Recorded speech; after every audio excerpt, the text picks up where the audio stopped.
Good evening, ladies and gentlemen. Welcome to the stream. I hope everybody is well, happy, not as knackered as I am.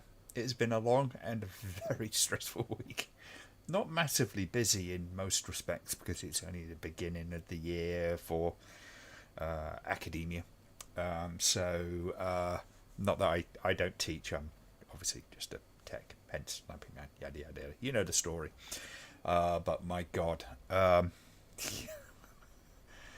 All I'll say is directors, you can't live with them and you can't throw them off a fly floor. What you going to do?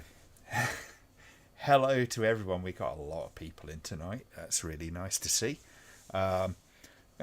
See, I say that, you see these streams where they got like X amount of thousands of people on stream, but all the regular, well, a load of the regulars are in, and some people are not quite sure because they've got different names, maybe, and all that kind of stuff. Such is the joy of trying to work out what the chat is.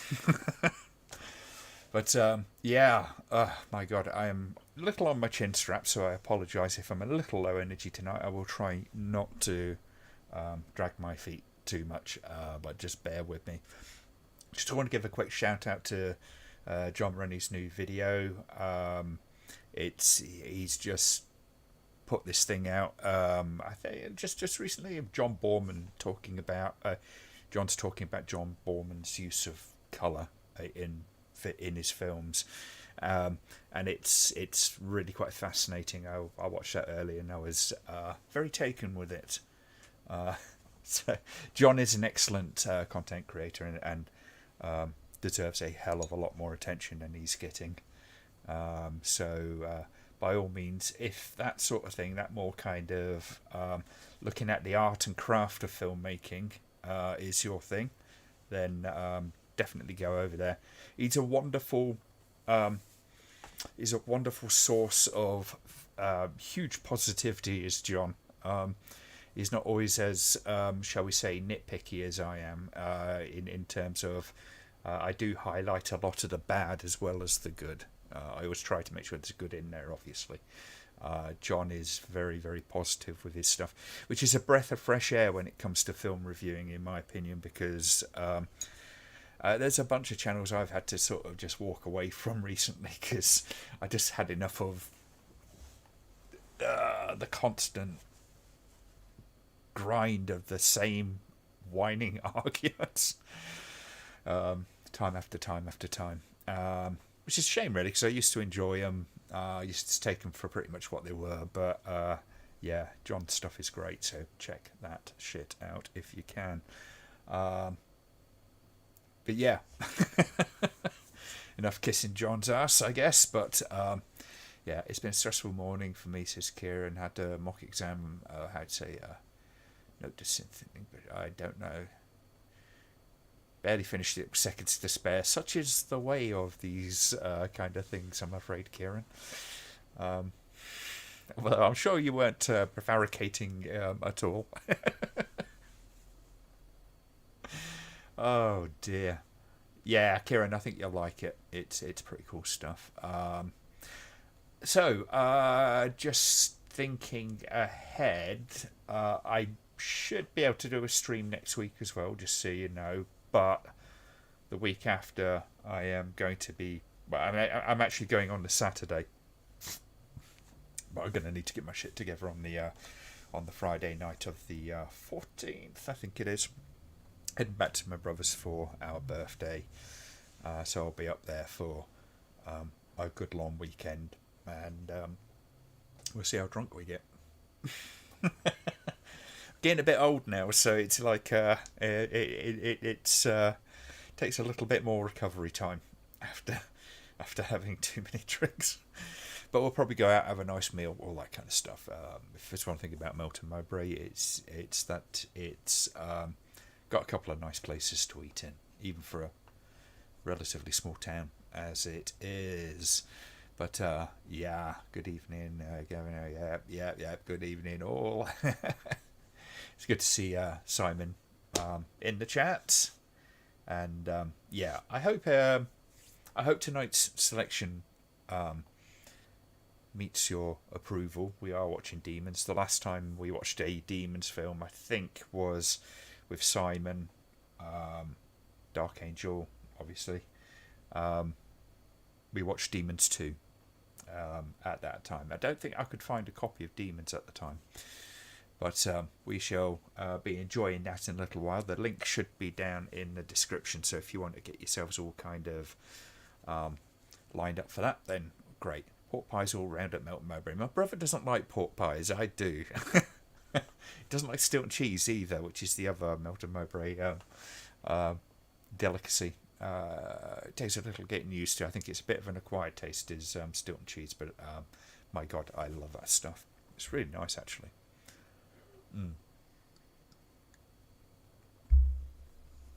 Here it says, first experience I had with Demons was it being on the telly. My dad and I watched 10 minutes of it, but stopped since it was super late. Gonna have to buy it for his birthday or something. Yes, it's a good one. Adam says, hope you and Gary lurking. Possibly, yes. Yes, I suspect he probably is. Have a great birthday celebration. Yeah, it'll be fairly quiet. We don't tend to go too rambunctious, but we'll have a nice evening out and just hang out, and of course get to see the family. Hopefully the family will come out for a meal with us, and then probably my brother and I will likely end up sort of wandering off around several pubs, and sample a bit of the Meltonian nightlife, which is, like I say, it's a small town. It's not terribly exciting. My favourite pubs have unfortunately by and large gone. I used to work in a couple of them back in the day, but they are not the same anymore. At least we can watch Demons uncut now, yes. There's no point to this film being cut, to be honest. It's not that bad, It's all very fantasy, isn't it, and all that kind of stuff. Be careful not to get into a pub brawl during your pub crawl. We try not to. We know the pubs where you're kind of like more likely to sort of run into that sort of stuff, and we don't go out to those. Stay out of the way. So, I mean, there's a couple of really, really nice pubs there. Anne of Cleves is a really nice pub. It's a bit expensive, but it's nice. And there's a good ale house. So we will, no doubt, avail ourselves of all of those kind of things. Should be good. Neil says, evening all, first time back since the lockdown days. Yeah, it's been that busy. Or I have. Yeah, well, it's good to see you again anyway. So I hope life has been treating you well and all that kind of stuff. But yeah, part of me was always tempted to kind of like get my brother and do a birthday stream from his place, but I think we'll be better off just chilling out and enjoying each other's company, because it doesn't happen enough. It's very difficult to get my brother or anyone down here, because it's a much more expensive thing, and of course I'm usually tied up with work and stuff. So spent a bit of time at Melton Mowbray. Concur with your recommendation. Yes. Melton Mowbray's alright, it's a pretty average town. Yeah, it's nothing too exciting, but the countryside around it's really quite nice. The Leicestershire country is very pleasant, to say the least. A lot less flat than Cambridge. Cambridge is like certainly up to the north, it's all fenland, so it's all very flat. There's no hills and stuff. The nearest they have to what they describe as a mountain is Magog, which is it's not that high above the rest of it, but it's got its charms. Are you going to be refreshing the Crystal Skull for your birthday? Probably not. Actually, I think this year I'm going to go with some other vodkas. I've already got 2 Crystal Skulls. Seems a little excessive to go out and do another, but I might find myself a nice Finnish vodka or something like that. That would be quite nice. I do like the Finnish spirits. They're really good, or a good Polish one actually. Polish vodka is fantastic. Well, at least the examples we get over here can be. I'm sure they have some roughhouse bloody versions as well. Yeah, don't invite you out to a night at the pub, don't drink, it'd be incredibly boring. No, I mean, the thing is, it's not like you kind of like have to sit there, if you don't want to drink, you don't drink. I'm not one of those bastards that kind of like goes, you must drink. Finish your drink. It's we're doing another round. Just take your time. Do what you want to do. If you want to drink soft drinks, drink soft drinks. And we just sort of sit around. My brother and I sit around, and we usually end up talking politics or something like that, and then heartily disagreeing, and then kind of like a hug the next morning. My brother and I don't always see eye to eye on politics and stuff like that, but yeah. There's a lot to talk about at the moment as well, isn't there? So it's like all a bit crazy. But oh god, yeah. The BBFC have got a new president. What was her goddamn name? BBFC president. Natasha Kaplinsky, which is weird. For those who don't know Natasha Kaplinsky, yeah, that's right. Those who don't know who Natasha Kaplinsky is, hello, Maria. She was basically just like a kind of like a TV presenter. I think she did a little bit of news and a few bits and pieces like that. It's a little ominous from her background that she's now there, because I don't know. We'll have to see what the decisions are and all that kind of stuff. But basically, she's very heavy into the TV one. She's very heavily into the kind of child protection end of things, which in and of itself is not a bad thing. But it also does kind of run the risk of spilling over into the more adult end of cinema, i.e. kind of like 15s, 18s and that kind of stuff, and how they are censored. So it's going to be interesting. I suspect there is a chance where she could let her political side, leaning on the child protection kind of thing, lead to her doing pretty much the very thing that they were designed to do for home entertainment back in the day, which was special regard to viewing in the home, and that's one potential concern. But got to give her a chance to see how she gets on. So we will see. She'll have to follow current laws and guidelines, won't she? Yes, that's always the case. That is one of the primary purposes or guiding lines of the BBFC. Is they are supposed to make sure that any movie is compliant with the law, so obscenity law, laws regarding animals, Cinematographic Act animals, things like that, as well as the VRA's provision for being suitable for viewing in the home, that kind of stuff. It's going to be interesting. I think it's best not to make massive presumptions, at least at the moment anyway. I think it's fair to... I'm trying not to make presumptions, but there are things in her resume that certainly kind of point to possibilities of her direction of governance. But like I say, we'll see.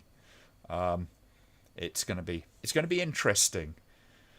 It's going to be interesting to see how she does it. Whether she's going to be kind of like out front, like some of the others have been, or if she's going to be a lot more sort of in the background. But yeah. I think, yeah, so did Firm, but subverted most things to his bias. Yes, I mean, they always do, to some extent. Furman was a nuanced guy in some respects, but he definitely had his biases. Surely it should have been Mariella Frostrup. That would have been an interesting choice. I don't remember someone so prominent in the public spotlight as Natasha Kaplinsky, although she's not really done that much, for a while, as far as I'm aware. But when I heard that name, I was like, kind of like, first I had to just double check to see who it was, and I was like, yeah, this is someone I've heard of. I've seen her on the television and all that kind of stuff. So it's a little weird like that, but I guess we'll see how it goes. But yeah, it's something I think it's going to be worth keeping an eye on and see how the decisions go and how the BBFC's guidelines and the likes carry on. But yeah, it was definitely a very strange one. So I think we will get started with the movie as soon as I start getting some thumbs up. I don't want. I say I don't want to hang around too long tonight, but I've got work again tomorrow morning because we've got an open day, so I've got to be at work for 8 o'clock tomorrow morning. So we need to. We should get this started so I can actually crawl into my goddamn bed at some point because I am. I ended up having to do about 3 hours extra today, one way or another, which was a little annoying, but. At least tomorrow I will be getting paid time and a half, which means I will be able to put that money towards my new tracking scope, which I will be saving up for. I only need about 380 quid. So, yeah. Maybe I should put the donate button down there. Donate to Glenn's astrophotography fund. I'm not going to do that. I'm just not that much of a whore. It's funny, actually. I was just watching Lewis Rossman do talking about kind of like sort of adverts and why you should be allowed to use, why it should be acceptable to use ad blockers and all that kind of stuff. He's an interesting guy, but he's talking about the monetization and all that kind of stuff. I have a slightly different take on it, but there you go. All right, we've got a few thumbs up. We will get started. So we will go on the count of 5, go on 0. So 5, 4, 3, 2, 1, go. It's been a little while since I've seen this movie. But it's one of those movies I can just keep coming back to. It is endlessly entertaining and cheesy and funny and all these various things.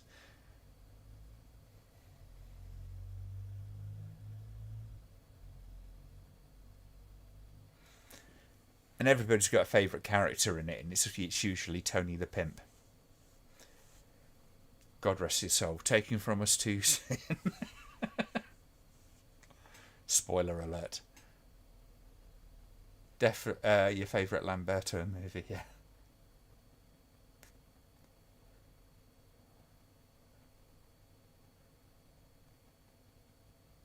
It's a funny one, isn't it, in some respects, because it's got its feet in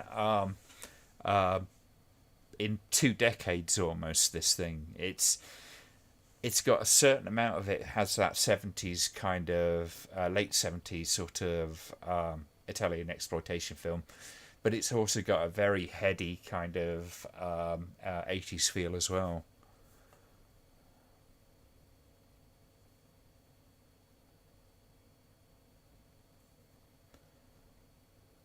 Your favourite character is the helicopter. Oh, spoiler alerts. Yeah, that is certainly one of the things that always sticks out in my mind.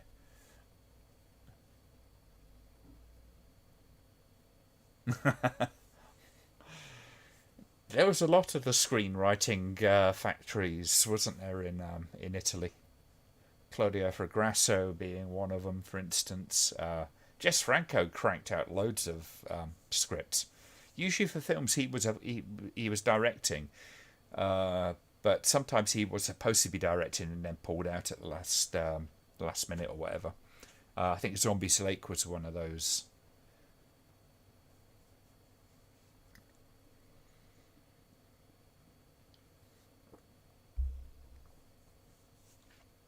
She is a real cutie, that one. There was a bit of a crush on her. Cutter says, I watched it for the first time last year, and this is now my 4th watch. The soundtrack It is amazing. Yeah, it's a really cool soundtrack. It has some weird moments, but but it is good. I mean, certainly the original score is great. Some of the choice of licensed music uh, jumps around a little bit, but it's not bad at the end of the day. Some of the choices definitely you kind of go, my God, that's 80s. I mean, obviously it's made in the 80s, all that kind of stuff, but there is that strong 80s vibe within it. But the look of the film and the kind of style of filmmaking is very much kind of late 70s Italian as well. Because for a film that's of the 80s, the color palette and the lighting and those kind of things is very much more of the 70s, a much more kind of naturalistic type of lighting. Except in certain scenes, obviously, there is some very stylistic moments which do come up.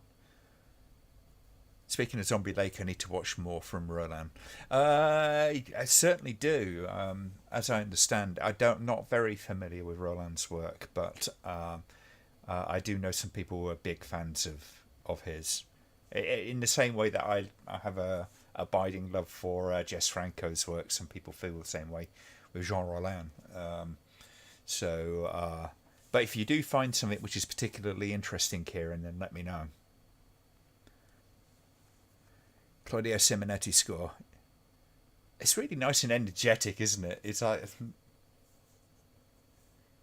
and actually, I mean, there's little kind of vibes of the music of the time as well. There's a little twist of things like Art of Noise going on in there, and it's all synths and that kind of stuff. It's really cool. There's a lot of very, very awesome aspects to this movie, and yet there's also kind of like a lot of stuff that's in the film that kind of, I wouldn't say drags it down, but kind of sort of brings it down a few notches to some degree, but they're very minor in comparison to just how enjoyable this film is. So he is the man in the iron mask, yes.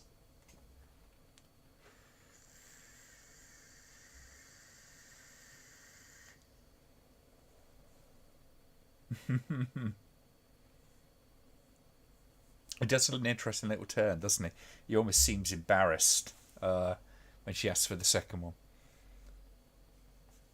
Damn, I was about to say Italian Art of Noise, Glenn. I was a massive fan of Art of Noise back in the day. I had about 4 or 5 albums of theirs.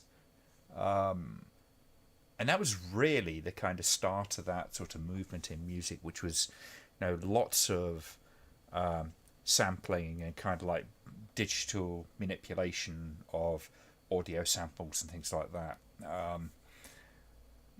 Right before kind of like a lot of the stuff that you eventually got used to in the like the night through the 90s, mid late 90s.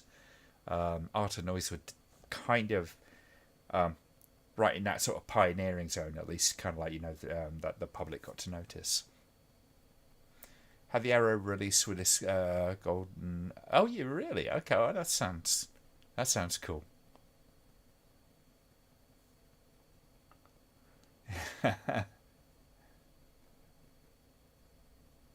Italo disco. I don't know any, to be honest with you.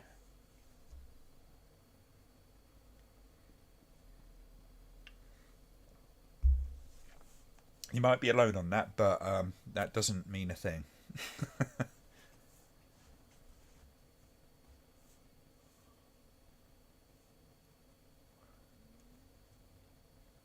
I mean, that's such an 80s bike as well.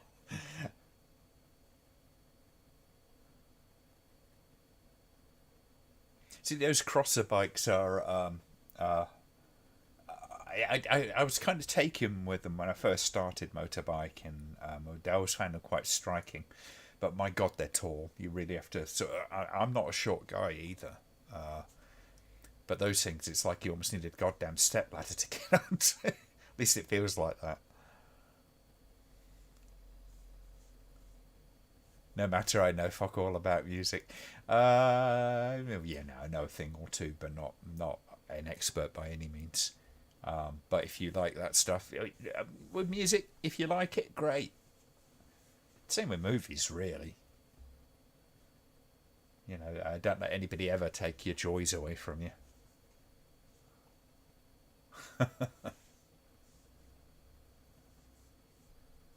Nice use of location there.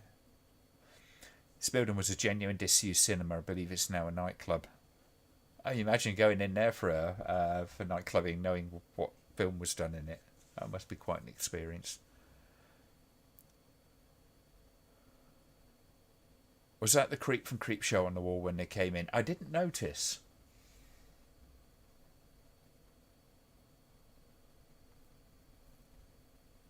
Four flies on grey velvet poster.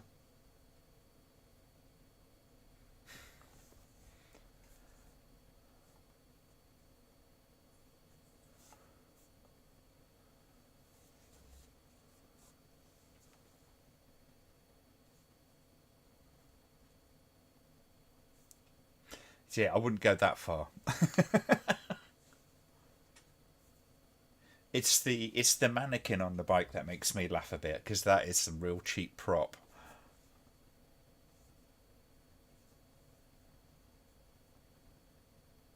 It's a weird one. Is there's a poster of AC/DC on the wall, which not quite sure what they were thinking there. Maybe it's some sort of reference. I don't know.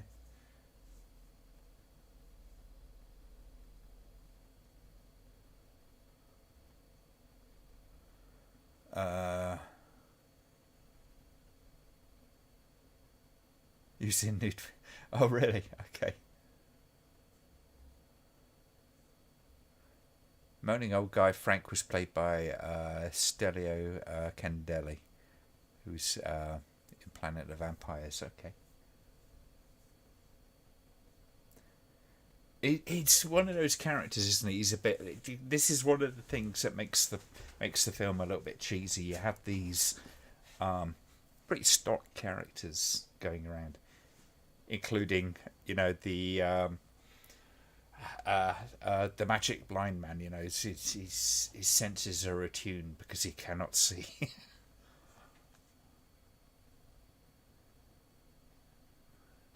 Oh, Tony, you've got no sympathy.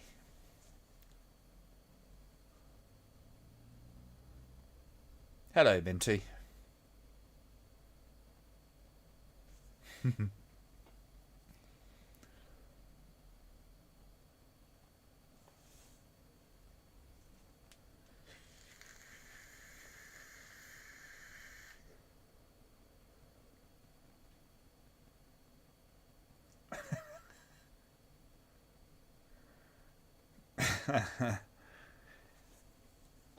Is he going to ask her to reach deep into the popcorn bucket halfway through the film, though?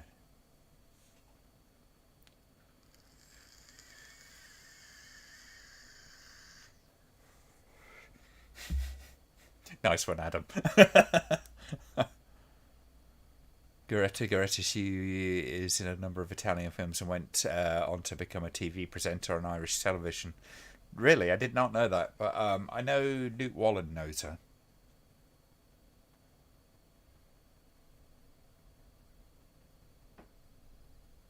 Apparently, she's pretty cool.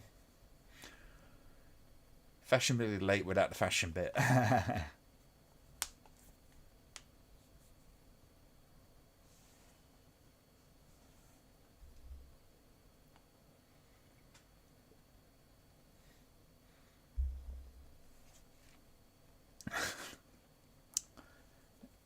So she reaches into the popcorn and goes, "Why is there a hot dog in here?"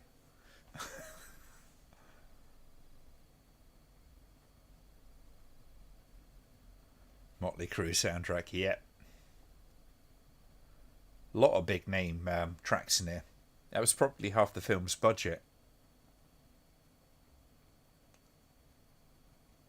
I love this film section though, because it has, you know, quite the air of Lucio Fulci about it.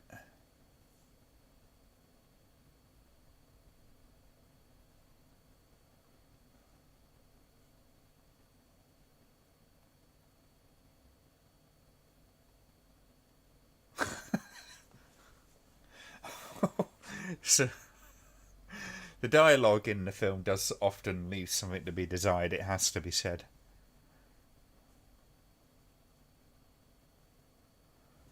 Ah, he's all over the place in this film, isn't he?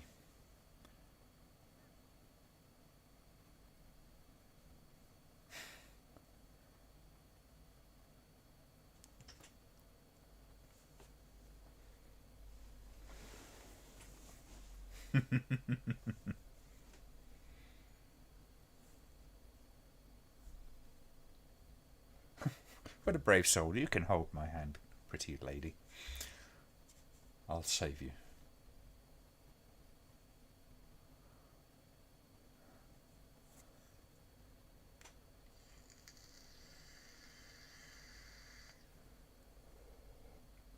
I kind of half expect to see George Eastman hanging around in this particular scene. I mean, they say the Lucio Fulci thing. There's a little bit of Joe D'Amato in there as well. When this was first released in the UK, it was cut. I think, yeah, I suspect it was as well. Particularly the, shall we say, the hatching scene, if we like. Things like that. There's no real need to in this film. There's nothing nasty about this film particularly. There's some gross scenes, yeah, but I mean it's all very, very fantasy stuff.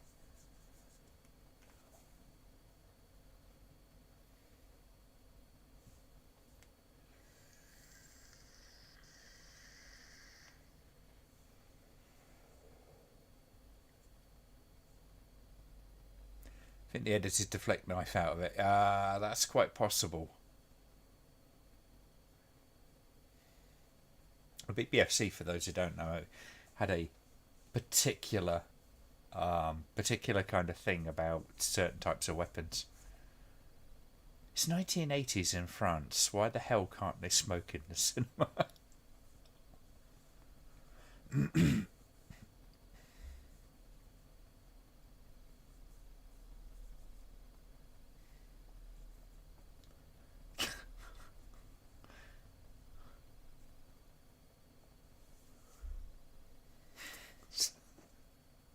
He's a bit of a prude, that fella, isn't he? Whores. Could tell.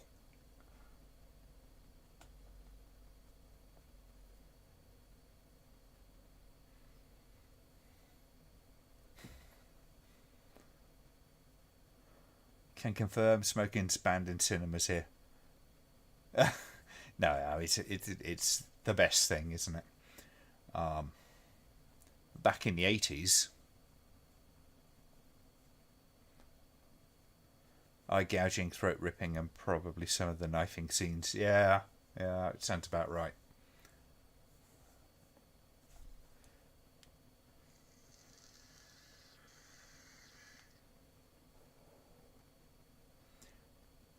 See, the usher's supposed to be kind of like, slightly ominous and the bad person in this particular scene. It's like,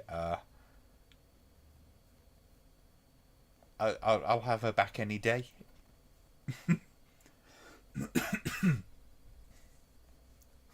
Blind man's going, Liz.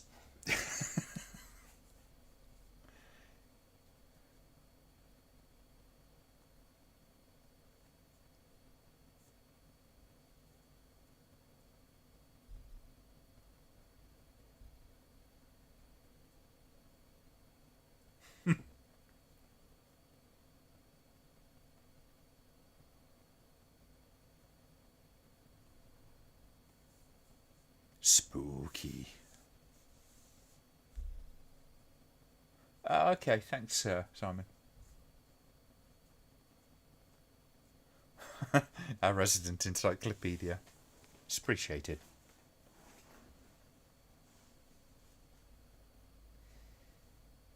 It always makes me laugh at the amount of stock people put in Nostradamus.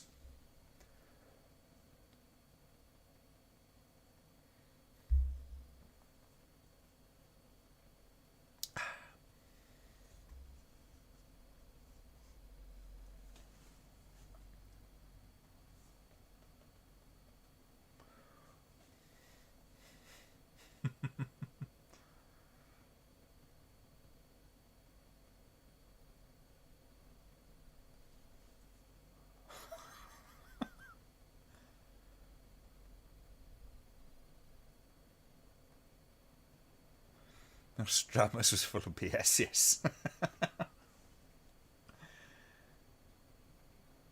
Some people really buy into it, though. You know, it's like kind of a little bit insane.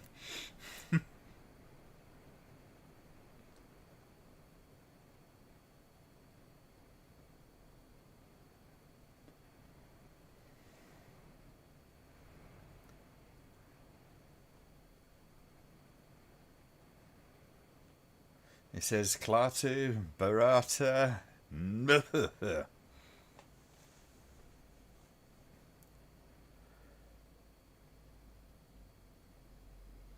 I believe he predicted to say that about him in 2022. Yeah.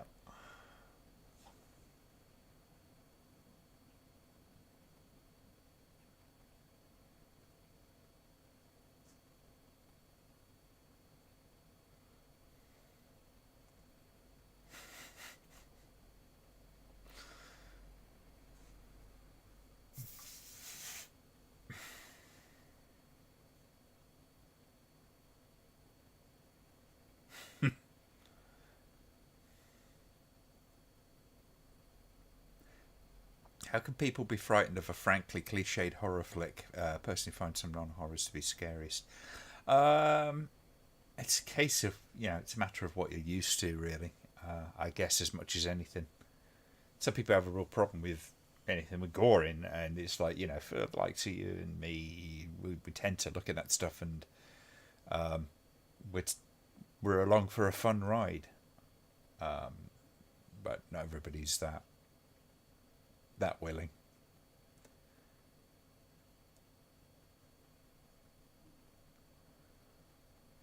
Tony for president, yeah.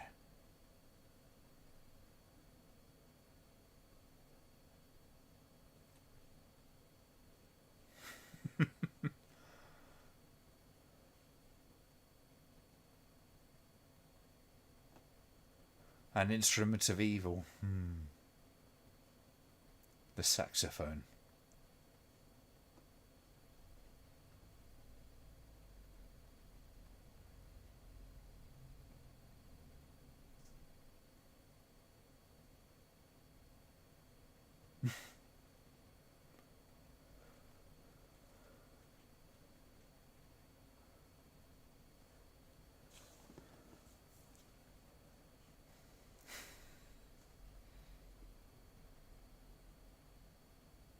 Don't pick at it.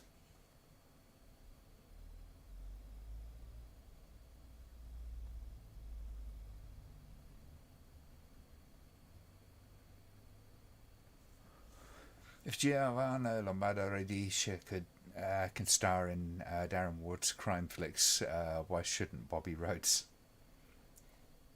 Why not? Nasty's it.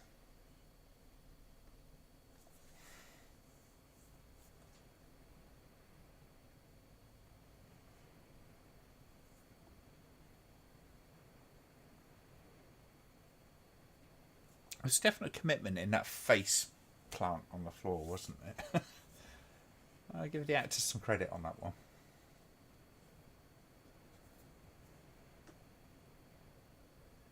Nope, we've gone into the beyond now.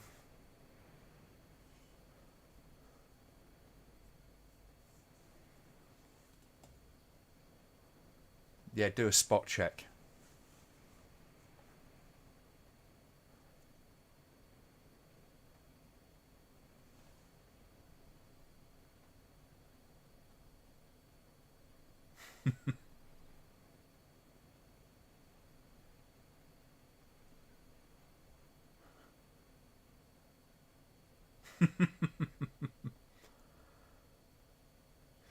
A little bit of character information, isn't it? With that, the guy takes off his jacket. He's shut up. Takes off his jacket and he's like he's into the violence against women.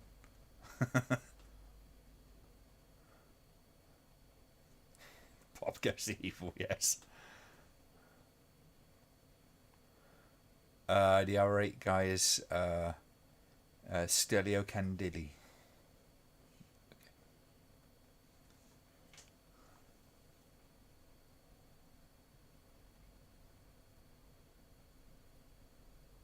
bad popcorn. Irony of the slasher film in this film, within the film, being more violent than slashers BBFC pasta was not lost on me then or now.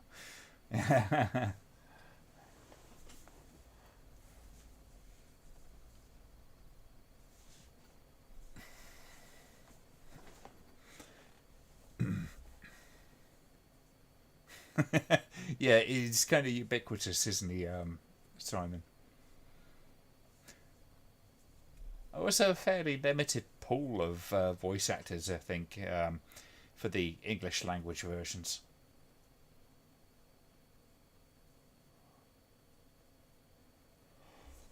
Oh, excuse me.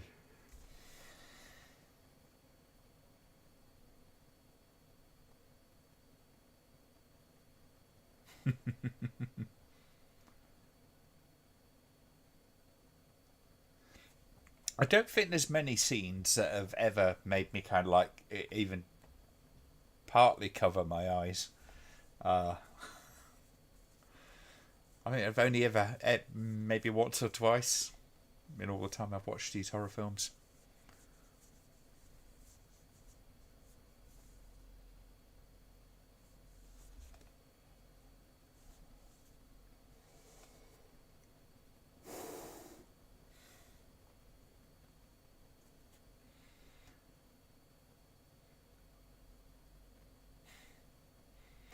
I love that track shot with her going down the corridor.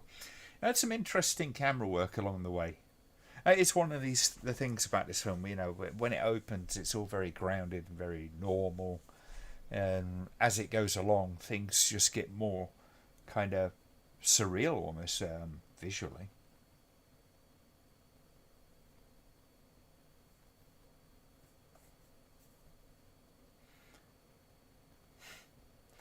Liz is getting busy.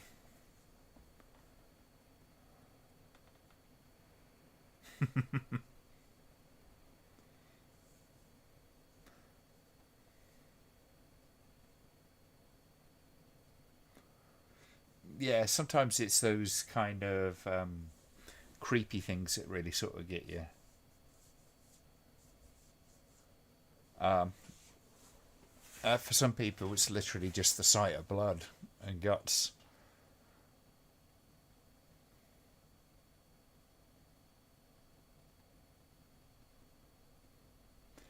So yeah, cinema has a hell of a lot of space kind of wasted behind the screen, doesn't it?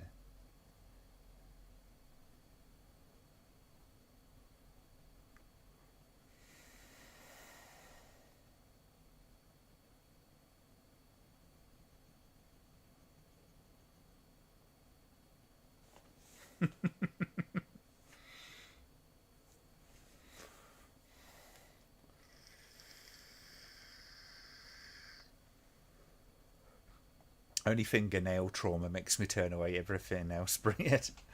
Uh, I imagine you had a hard time with Fire Walk with Me if you ever watched it.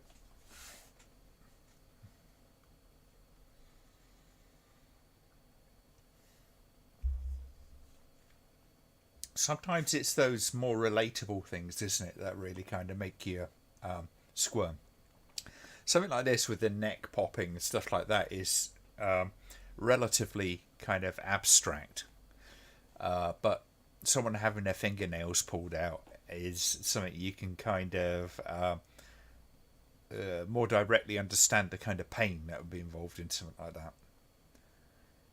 I think that's why people have a lot of trouble with, like, eye trauma and things like that, which subsequently is why Lucio Fulci used it a lot.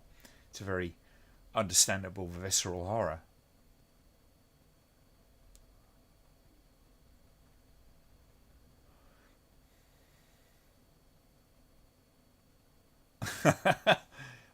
You surprised me.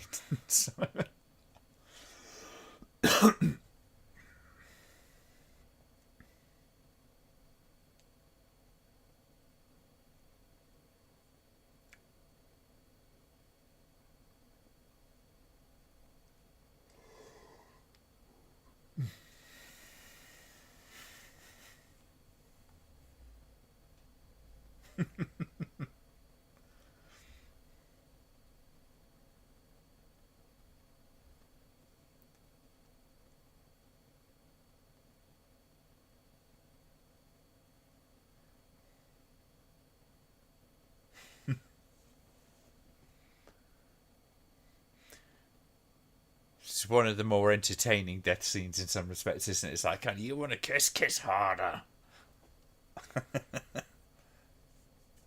Where are the Coke sniffers? Oh, they ain't arrived yet.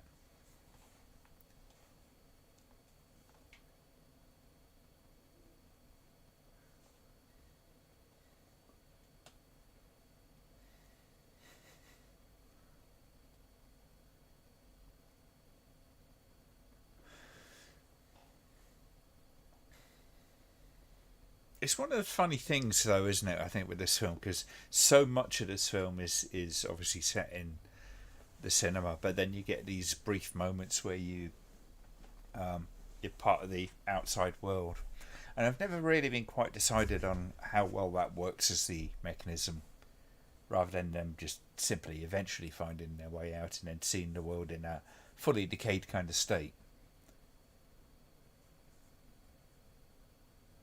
But I've always found, some of the best kind of stories of like outbreaks and all that kind of stuff, be it like zombie or whatever. The outside world stuff's kept to a minimum, and you always concentrate on the inner community. And this film doesn't really kind of go into any kind of commentary or anything like that. It's just not that smart a movie. It's just a well-made, simple horror film, very straight up.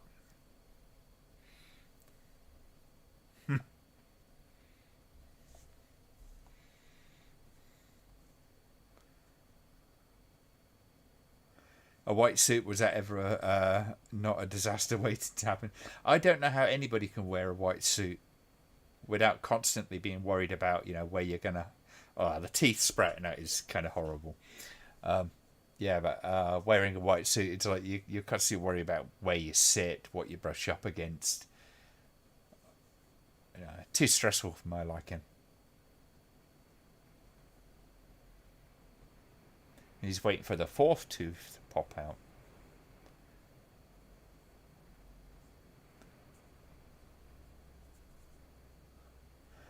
The jumper wrapped over the shoulder is a fashion solid.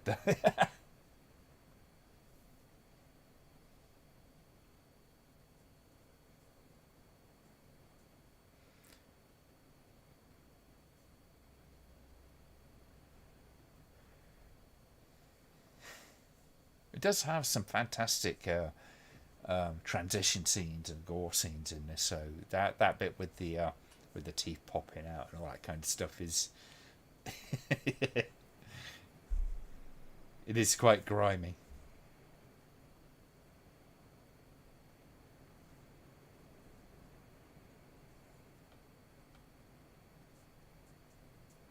Oh, it's alright, he wasn't using those anyway.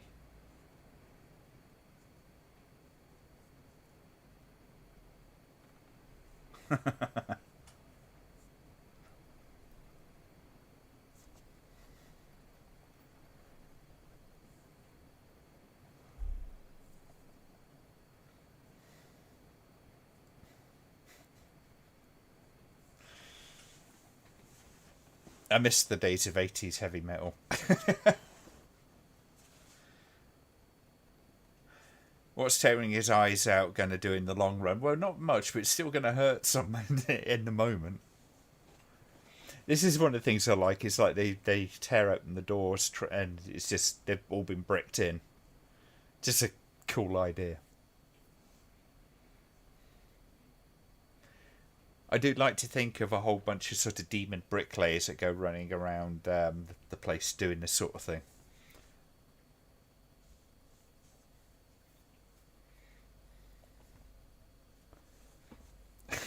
Bit Tommy Wiseau, wasn't it? There has to be an explanation.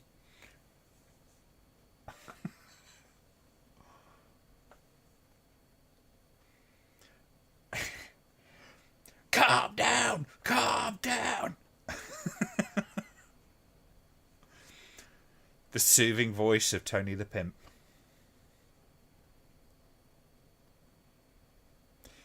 One of the only scenes cut by the BBFC was a blind man having his eyes removed, yeah. I mean, it's grim and all that kind of stuff, but they had a thing about eye gouging, didn't they? So Can we just get a movie filled entirely with Tony quotes? Yes. There should be a movie called Tony T. Pimp, where he fights evil. Oh, that scalping's nasty, isn't it?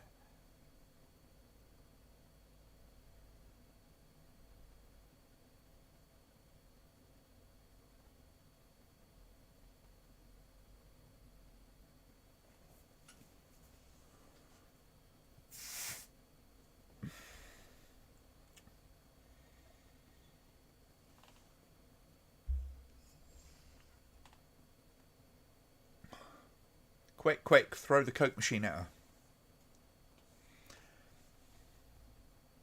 Seems the 4K of this is out of sync with the YouTube video. Doesn't surprise me.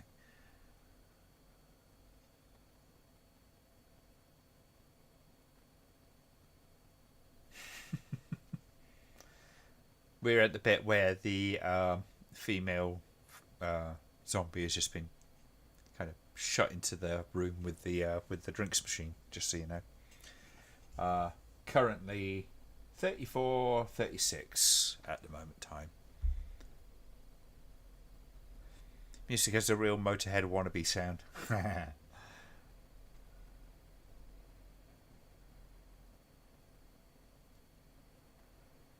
I love the way he's just suddenly gone, yeah, I know what's going on. I'm Tony the Pimp. Of course I know what's going on. I'm going to grab another beer. I'll be right back.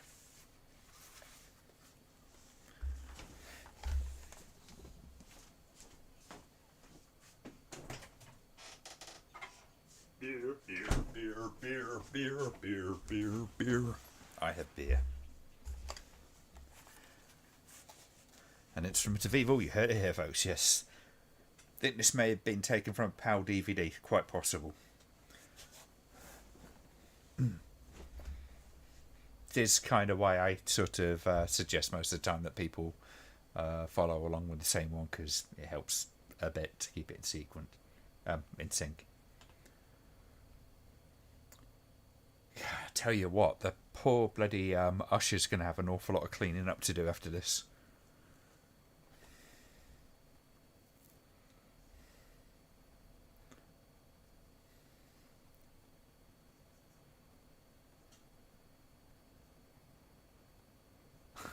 Thank you, Simon.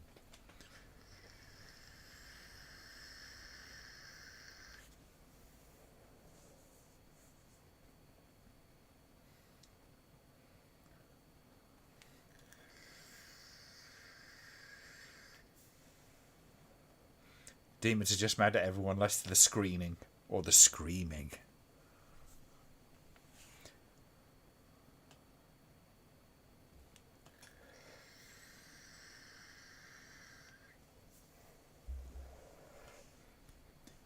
Oh, it's high tech. It's got flashy lights.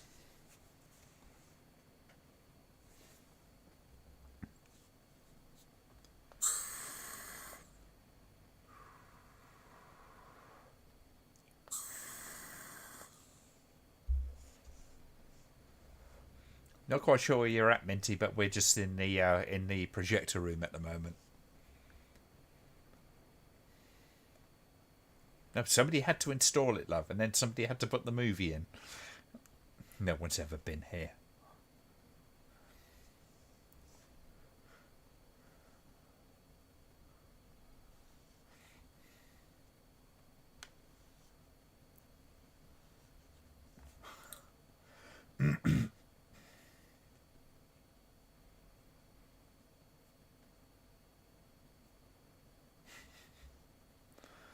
I was just thinking, why on earth did I accept a job from a guy with a metal plate in his face? Yes.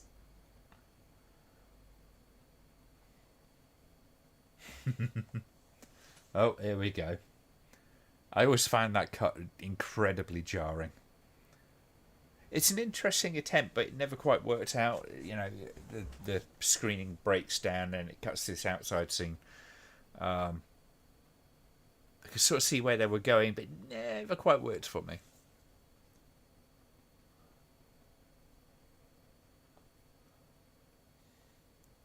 This Go West track feels so out of place compared to the other music. Was Go West, wasn't it?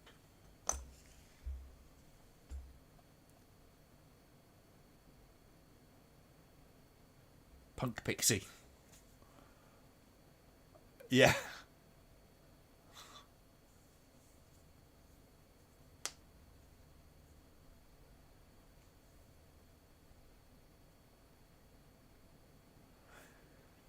Yeah. I mean, I see a few of you sort of agree. It's kind of a weird one. Oh, it's not a bad track and all, but it's not what you would expect them to be listening to. Maybe that was the thing in Europe, and that scene, I got no idea, but I doubt it. It's more that the producers kind of went, "Oh, that sounds like rock music." Yeah. Well, considering the rest of it, you sort of go, "How does that fit?" Lead punk was the also the security guard in part two. Ah, okay. I haven't watched part two since we watched it together, Simon. Um,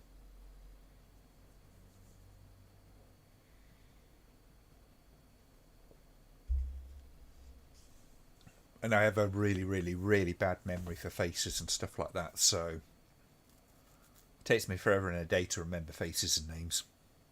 Always has.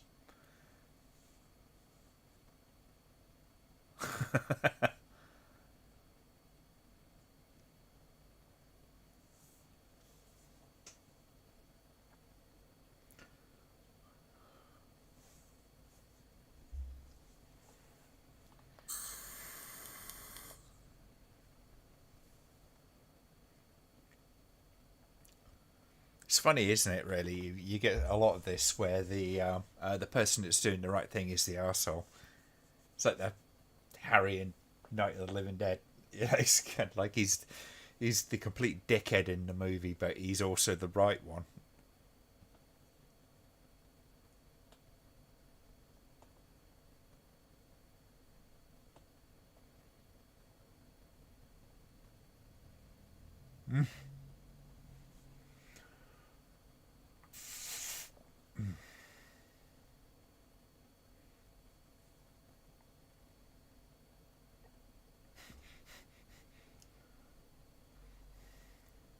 He's a particularly gooey gentleman, isn't he?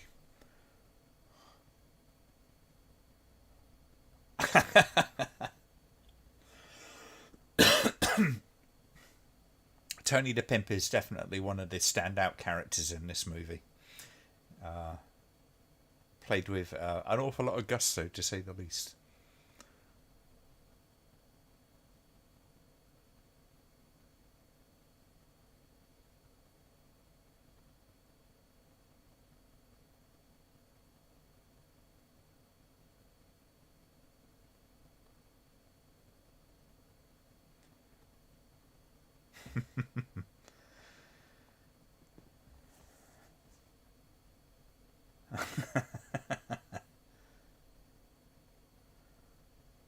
There are a few elements of this film that are just so kind of janky, and the punk sort of stuff. It's one of those things.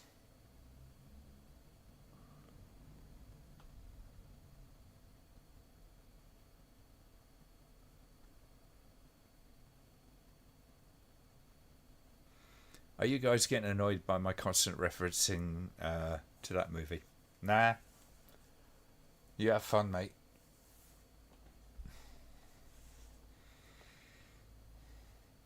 Oh no.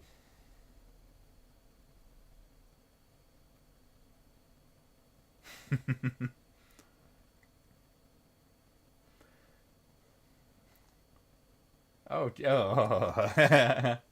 Forgot about that. You know, the kind of gooey sick going into his mouth. It really did. I mean, the thing is, one of the charms of this movie is they absolutely went full on with the gore. It's total commitment to it. There's no holding back.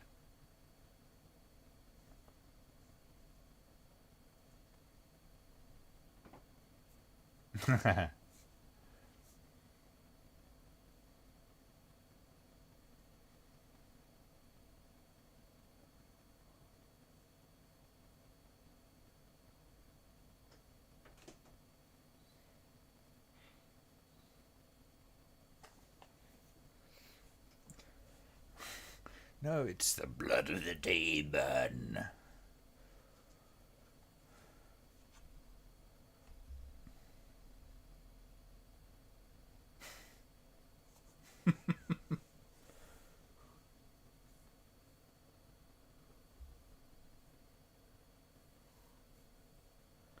And back to the drive across town. Oh, Jeto bought his lighting. Yes, he did.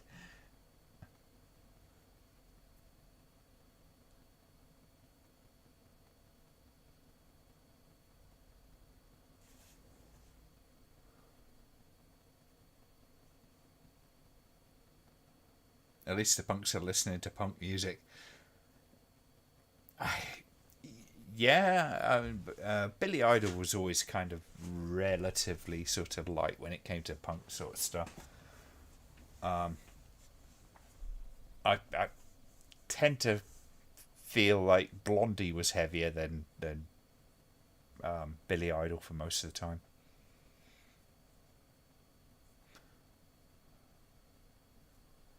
How can you tell what punk music is? Punk music is usually kind of, this is just my definition. It's kind of like real lo-fi guitar work for the most part. Sort of anti-establishment lyrics. Usually feels relatively amateurish, although that's not the case all of the time. Well, you listen to The Clash, for instance, and those guys actually knew how to fucking play their guitars.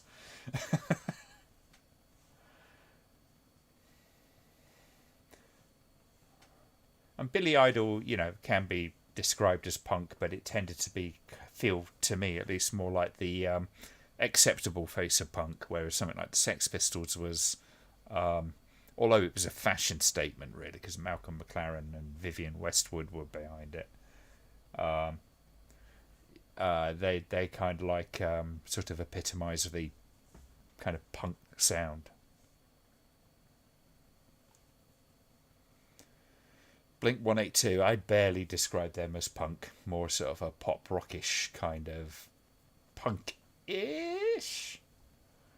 But it was a kind of different era of punk. When I think of punk, I tend to think more kind of 70s, 80s,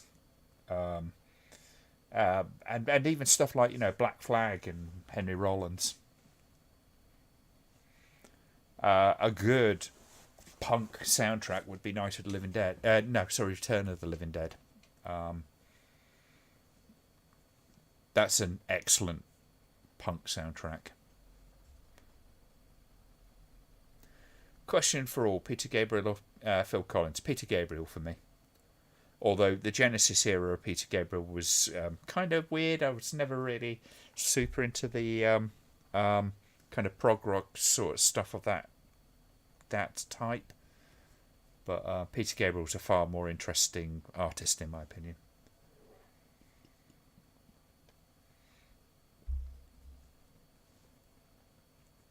Yeah. Blink 182, skater punk. Yeah, I guess you can describe it as that.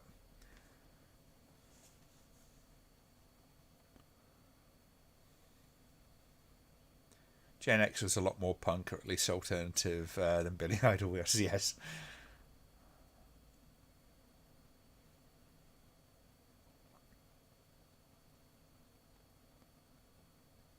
I think the punk era was really kind of like, sort of late my parents' kind of era and my era. Was really when it was around. The Henry Rollins was, kind of, he's been going for donkey's years.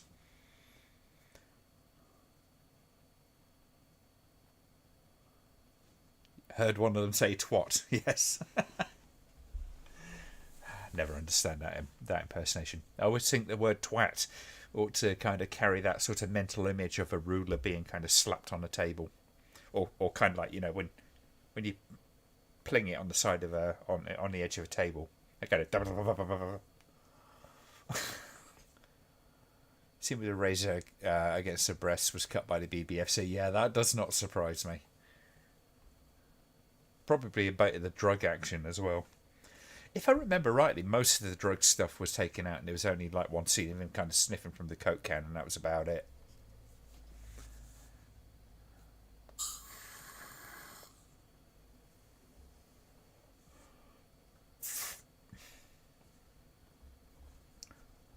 And in the background, you hear, "Let's all go to the lobby."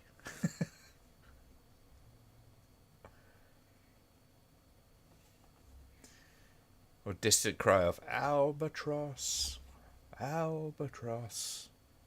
It's bloody seabird flavour. Yes, he did, and it was an absolute fucking tragedy, Iris. Turn the Living Dead. You need the original cut for the True Punk. Yes, I've got the VHS.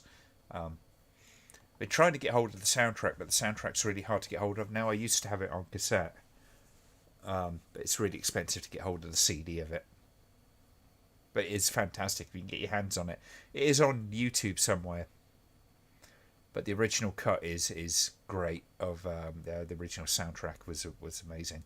Then it changed it around and fucked about with it, and it was a real shame. I can't watch the later releases without kind of really being jarred out of the film when it's not the right music for it.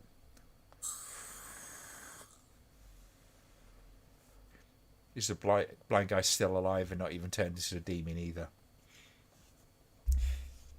He's got superpowers.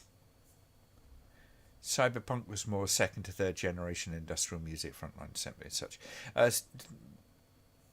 Billy Idol tried to jump onto that sort of stuff. He did an album which was pretty much a career killer, where he did this sort of cyberpunk stuff. It was a whole kind of concept album and stuff. It was not great.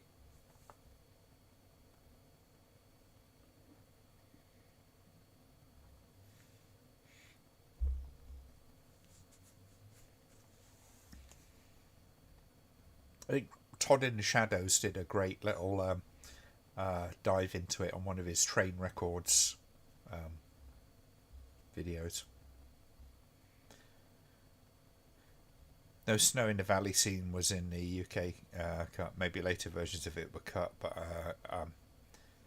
that ought to know better. I think some of it was, but I think it was cut down. At least that's the feeling I get. There's a little bit of it, but not a heck of a lot. Not as much as is in this cut, anyway.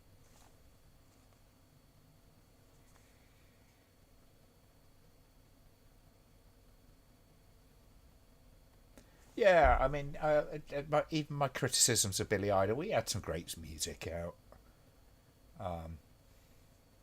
It's perfectly listenable, but I could never describe myself as a massive fan. So a couple of his tracks I think are fantastic. A couple of the classics like White Wedding and stuff like that.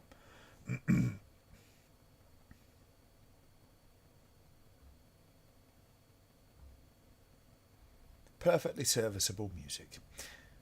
What style did Depeche Mode do? It was New Romantics, wasn't it? Kind of stuff. But that sort of more depressing end of it.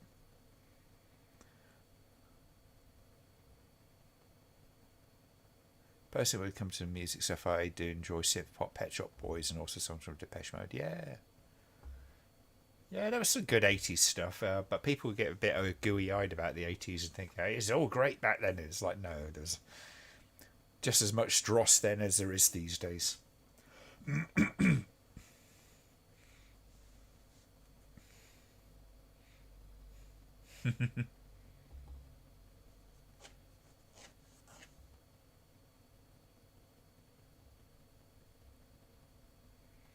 Now, you can't go to the cinema because you haven't got a golden ticket.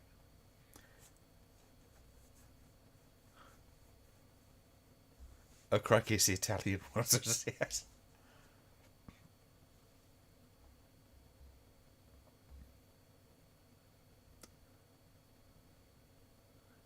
Depeche Mode spanned a few genres, but more of a synth rocky over time.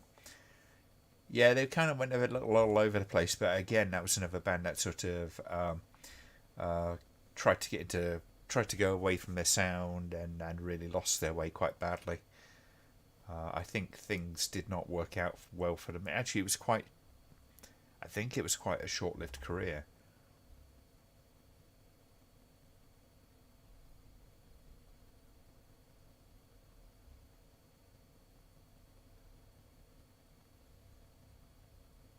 Oh, there we go.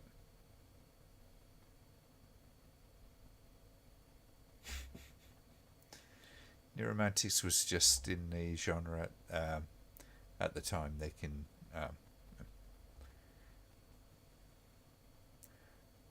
Well, next door to a video shop in an off license, so they get booze and I got films. Yeah, nice arrangement. Especially if you can get the under the counter stuff.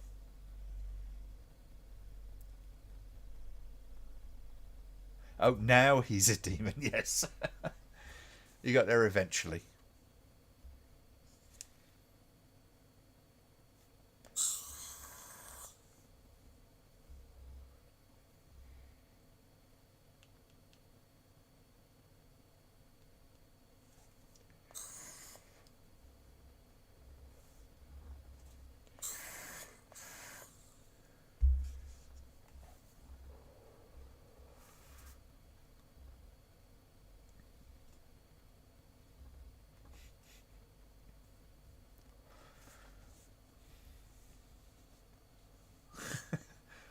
It's a great idea being inside this tin can and me being behind you, not being able to turn around the stuff because now I can eat your soul. James Cameron steals again from the Italian foreigners.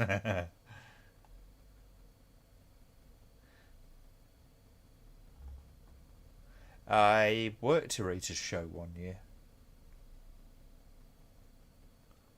They had this Coronation Street type set.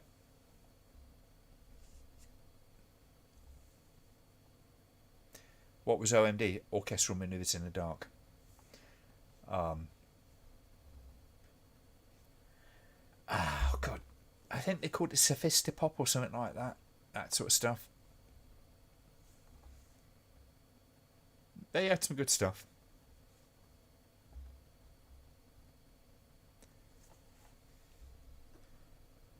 OMD did the original version of Mad World.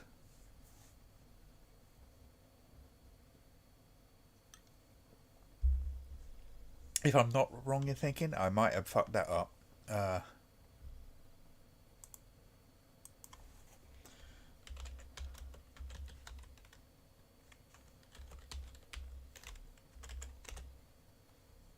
Oh no, that's Tears for Fears. What am I thinking? I'm trying to think of the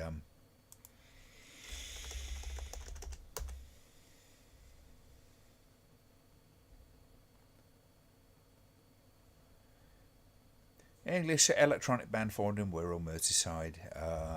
But yeah, I seem to think they did this sort of slightly more highbrow kind of pop music.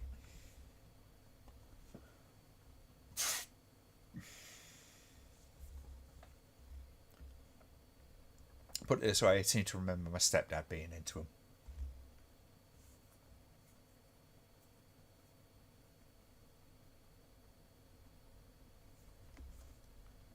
Tears for Fears were good.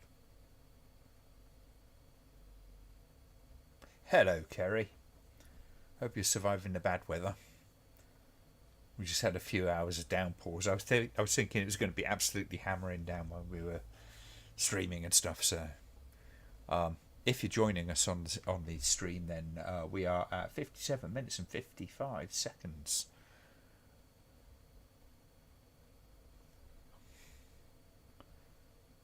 Emergency makeup job.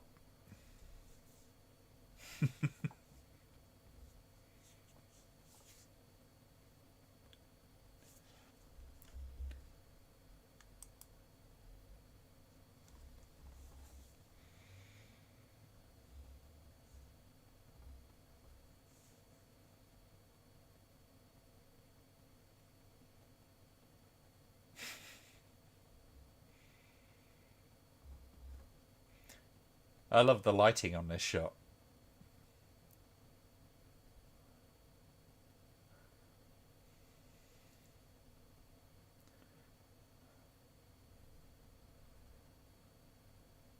It looks better on the poster in some respects. The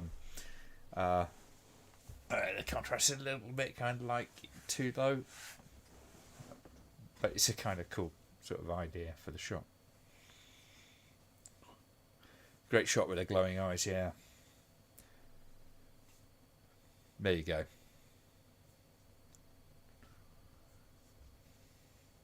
Who'd have thought we'd be talking about 80s pop music on a film like this?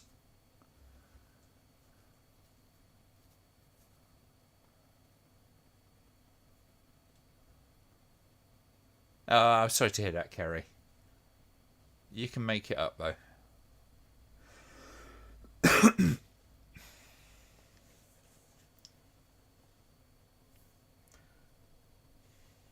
I should do a mini recreation of this in my theatre.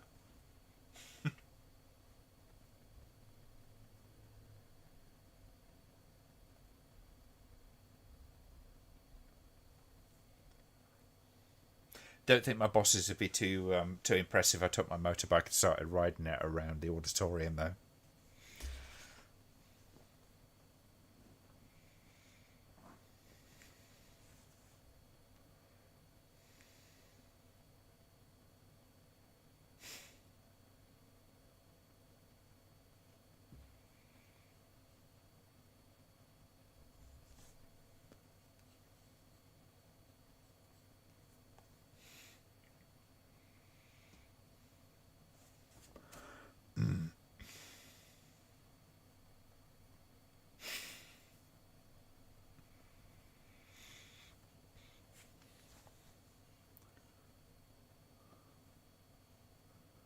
Sign us all up for Demons 3.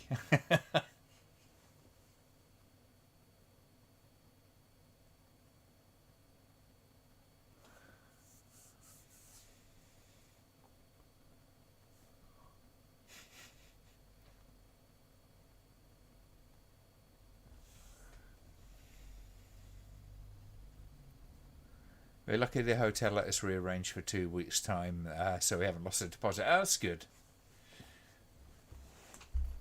It's been a rough day weather-wise. I mean, it's Cambridge around here, so it's not usually that bad. But yeah, as I understand it, where you're at, it does get pretty rough.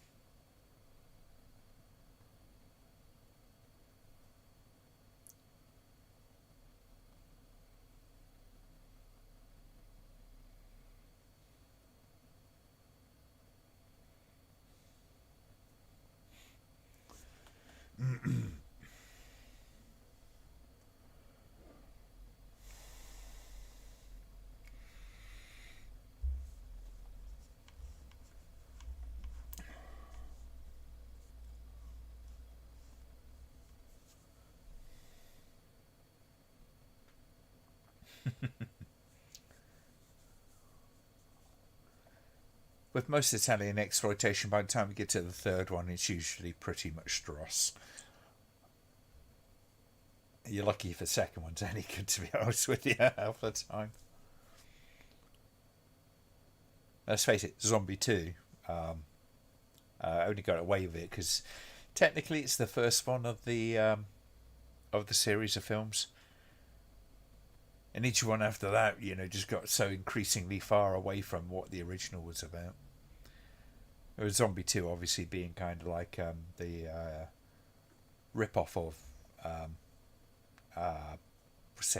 rip-off sequel for Dawn of the Dead.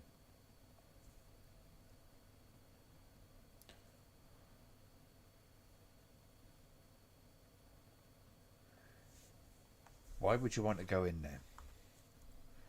Does anybody actually believe that the air conditioning vent, something which is entirely internal to the building, is going to lead you to freedom?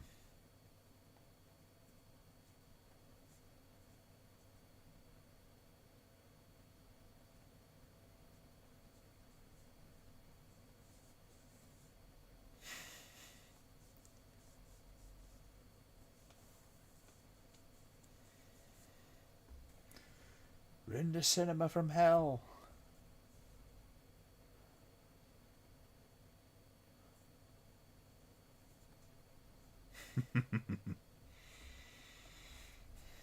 It's getting colder at the moment, it has to be said. But yeah.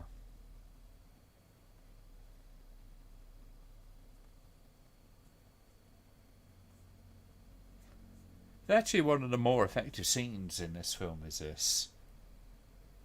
I kind of go, who are you? You know, it's like this whole idea. Just that one line kind of sprouts a whole kind of ideas of what the demons are and well, who they are, if you like.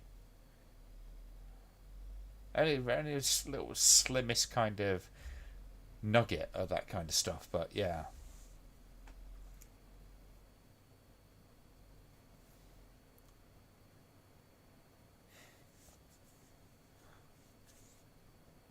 And this is where they snap out of their coke-fueled fervour and realise that they've just killed the girl.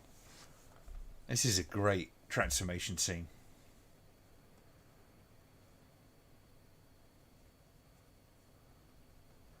Yeah, stand there and look at her back. Don't, run away. One thing I love about Demons is that it knows what it is and it's being played entirely straight, yes. It has just enough fun, but it doesn't kind of look at itself and go, this is ridiculous. But the filmmakers are clearly having a fuck ton of fun, especially the special effects guys. You just know where the money in this film went. Show, don't tell. Oh, they absolutely do show. It's pretty grim.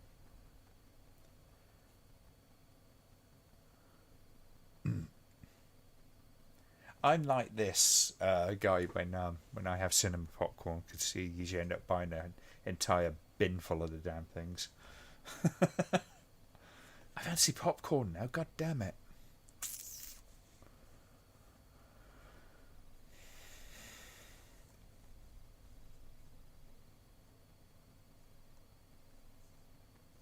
Video demon drone. Yeah, oh, excuse me, sorry.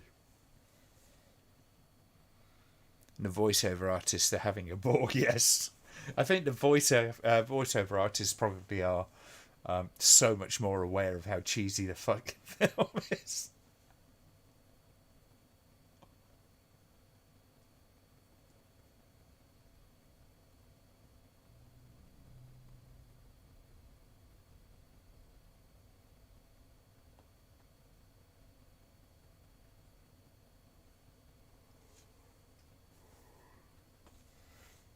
It's shiny and pointy.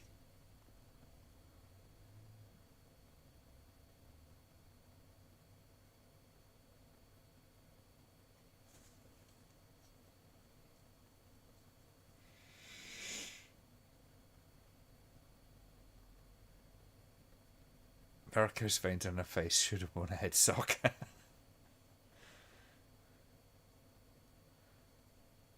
That's something I want to sell on Amazon now then. Head socks.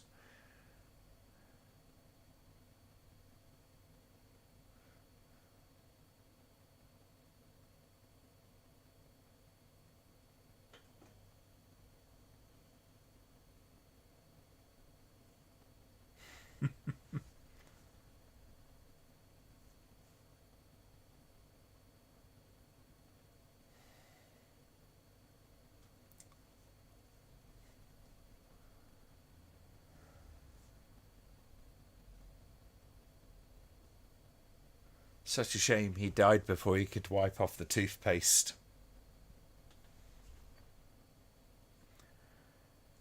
Welcome to the weird part of the movie. This is where it gets really weird.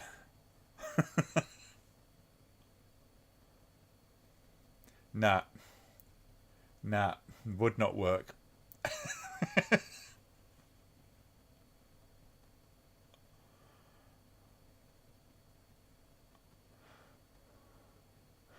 I remember someone doing the kill count for the main guy in this movie, and he kills something like 40 people.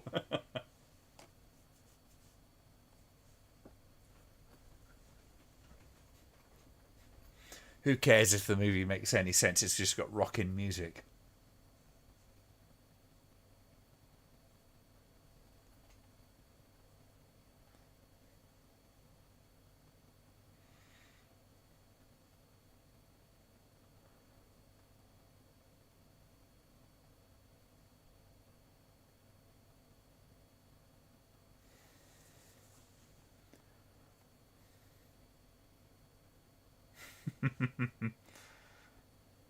See, it's your Fanny 500 with an optional samurai sword.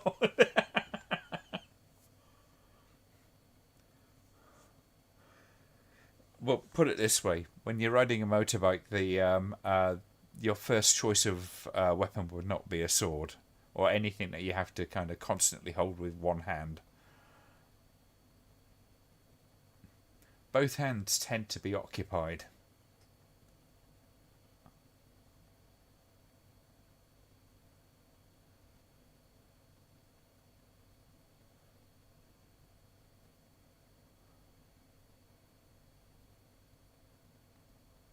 Ah, thank you, Simon.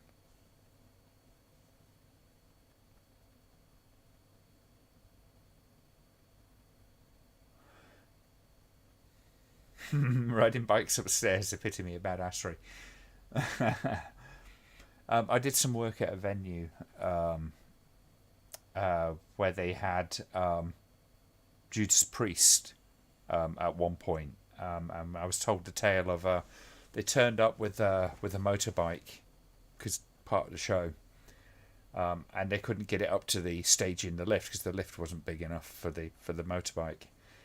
So as they're sort of like the crews all sort of stood around, kind of figuring out what to do, when one of the actual roadies just kind of went, fuck it, jumped on the bike, kicked it up, and rode it up the fucking stairs.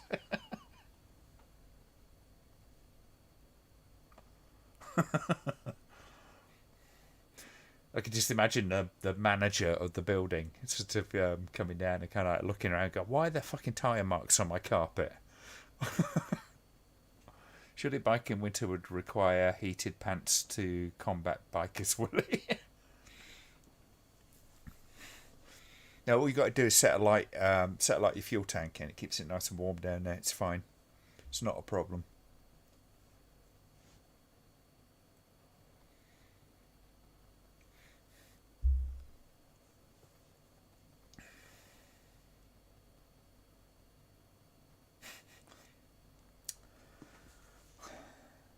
Bizarre. Literally one of the biggest what the fuck moments in any film that I have ever seen is this moment. Where the fuck did this chopper come from? It is so weird. It is one of those very, very rare moments that you can actually call a literal Deus Ex Machina.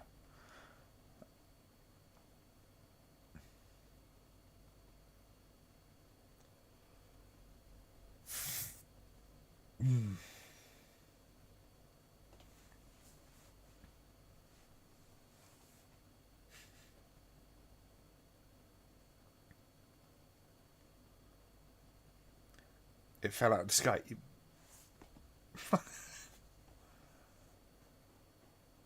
I know, that's the thing. It's not just, yes, you can go, oh, it just fell out of the sky, whatever. I know, and it sounds probably being facetious, but it's just so damn convenient, and it comes into save the day.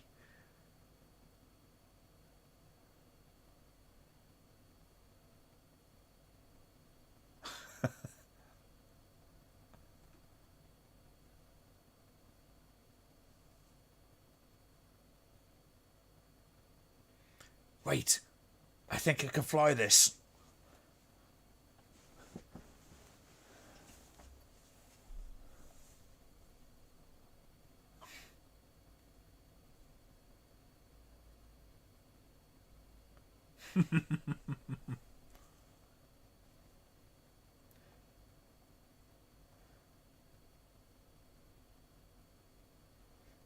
It's a good job he knew where the ignition to the helicopter was, isn't it? It's like,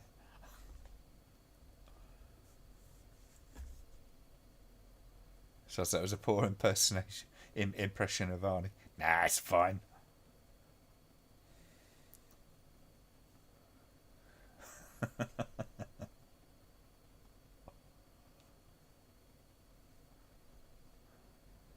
But it's definitely one of those moments when that helicopter sort of just suddenly falls through. It is one of those. I remember the first time I saw this, and it's almost like, did I fall asleep and miss something all of a sudden? It's, it comes literally out of nowhere. Well, someone would say the sky, obviously, but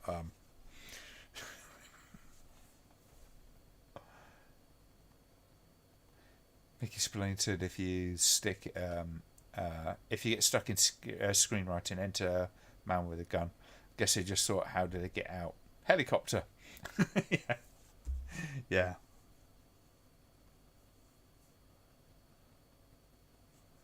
It is just such an unspeakably weird moment, though, isn't it? It's like, what the fuck?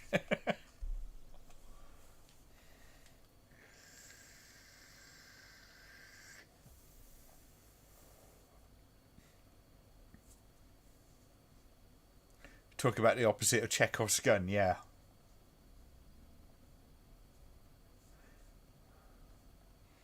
As Chekhov's gun goes, it's more the manufacturing of the bullet, isn't it? So suddenly happens that that moment gets dropped in.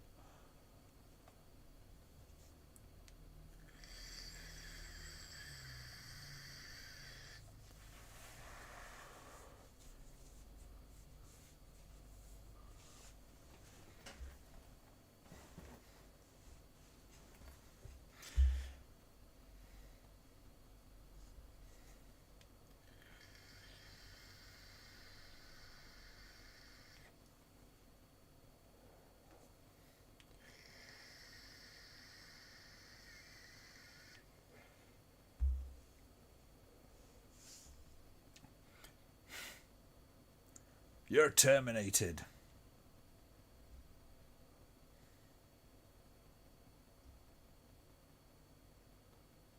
But I kind of get the feeling he's sort of the incarnation of the film, isn't he? Because he's in the film and all that kind of stuff. That's not a coincidence, I don't think.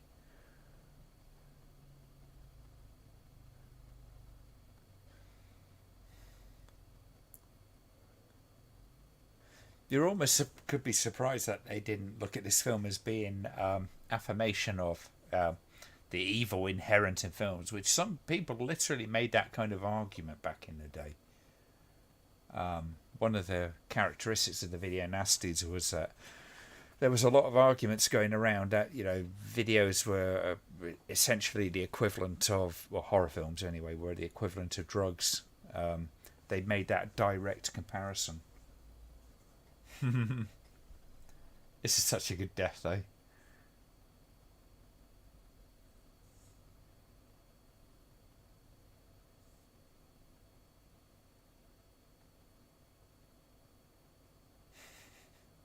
There's a moment that should have been 3D, isn't it? A bit of rebar sort of sticking out.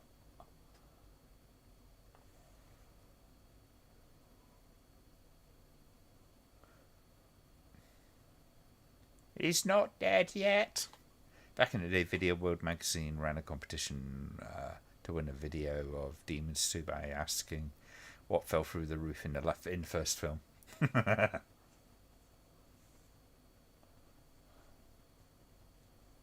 It is just one of those oddly iconic moments in a film, isn't it? It's just so out there. And yeah, alluding to what was said earlier, it is almost that whole kind of like, yeah, fuck it, just throw in a helicopter, put a winch on it, and give the protagonist a little bit of know-how to actually start the engines for some reason.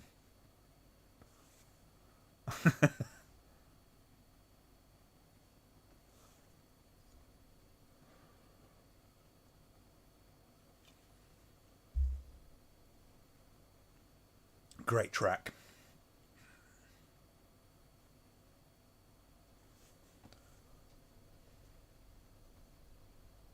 I have to say, all of the heavy metal music in this does work. So is everybody up by Saxon? Thank you, Simon.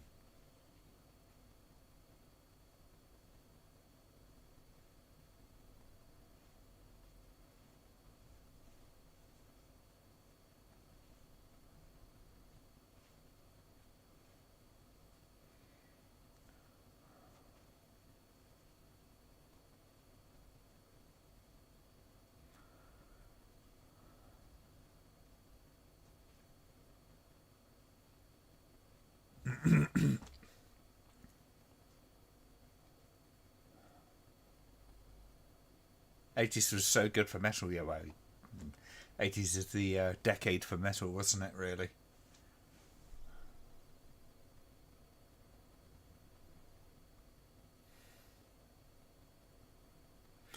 Like you hear the early Metallica, and you get like James Hetfield trying to do that kind of like much higher voice that so many of these bands were doing, and it would just have been unsustainable for his career because it's not his voice.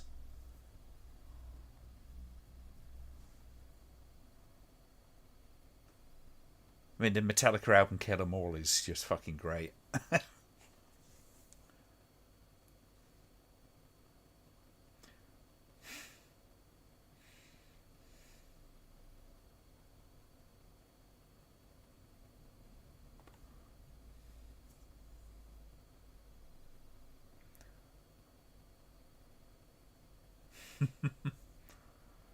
Why are they bothering to shoot anything?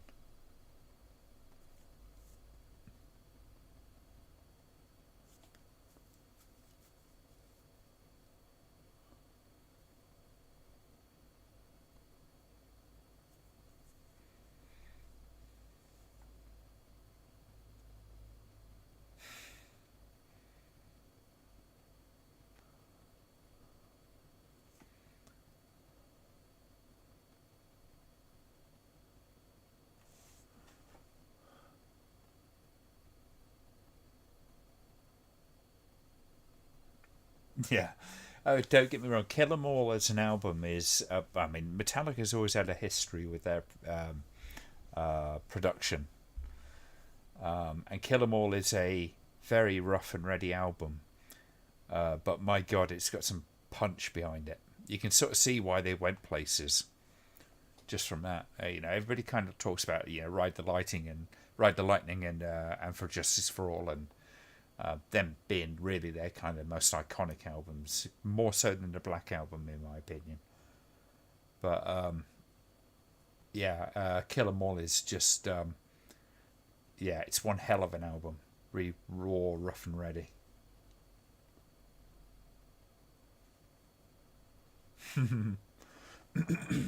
Oh no!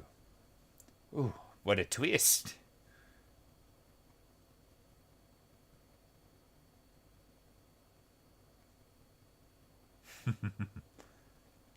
Bit Dawn of the Deadish, isn't it? To some degree, this ending. And there you go.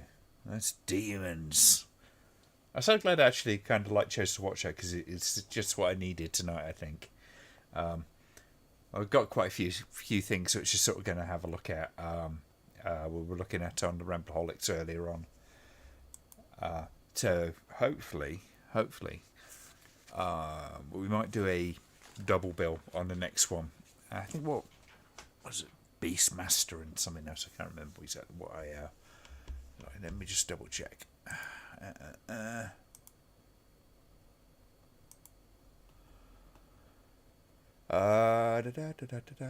So we're kind of looking at Beastmaster and Death Race 2000 maybe as a double bill. That might be kind of fun to do. At least I reckon it might be. I haven't watched Death Race 2000 in a very long time. Incredibly cheesy movie, but in a very, very fun way. Was listening to Iron Maiden on Wednesday on the way home from work, and I was getting looks from the folks on the bus. Don't think I was chilling Chris Dickinson.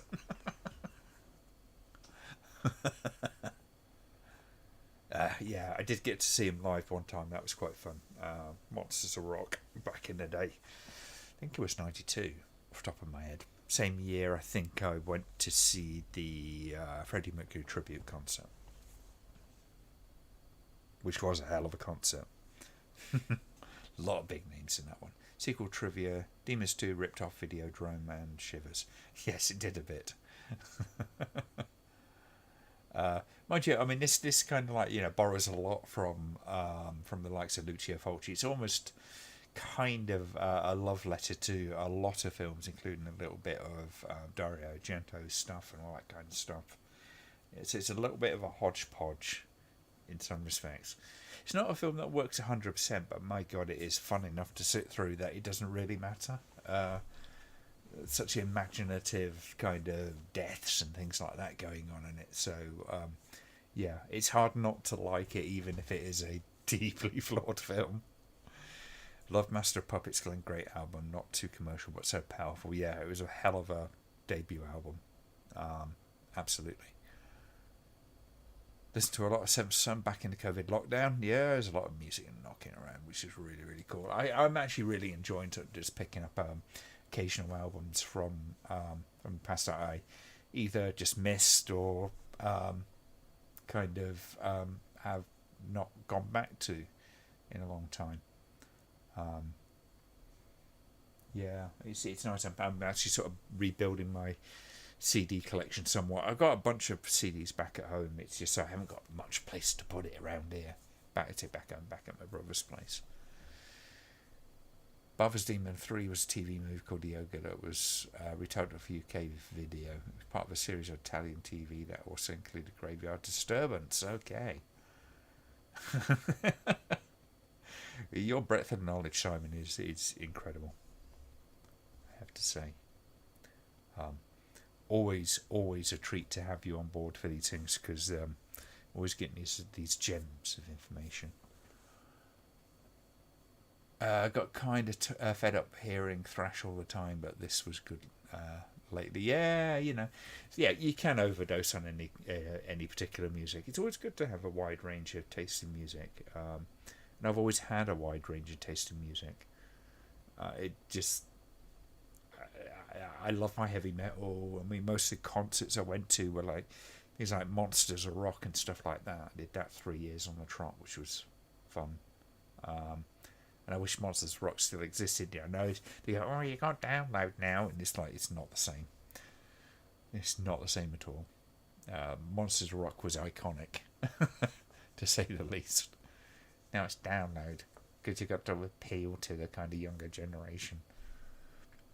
Oh well, I mean, I would still love to see Judas Priest, even if Rob Halford looks like a sort of heavy metal Father Christmas these days. Bless him. And they're still going. Can't argue. Oh dear. Did many films in the last few decades. Bava came back with a couple of cheapo horrors, and Sophie's been relegated to TV films. What a shame. It is, to some extent, this kind of film is a bit of a relic. But we've got so many films to enjoy. I'm glad the 70s and the 80s films, particularly now, have become a lot more beloved, because they could have just disappeared. It goes back to the whole physical media thing. A lot of the reasons that these things eventually became successful is because of physical media, and people kept hold of them. There's some films that have been saved by the fact that they've been on physical media and all that kind of stuff. And as we move into this world where it's all digitally delivered, one does wonder, how much of this stuff will survive into the future. But there you go. That's always a worry.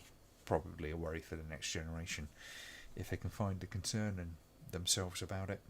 Wish I'd seen Priest live. Yeah, I've been very lucky, because a lot of my certainly my time, particularly when I was studying, I was working in a live music venue, so I got to see a whole bunch of bands that I likely never have gotten to see.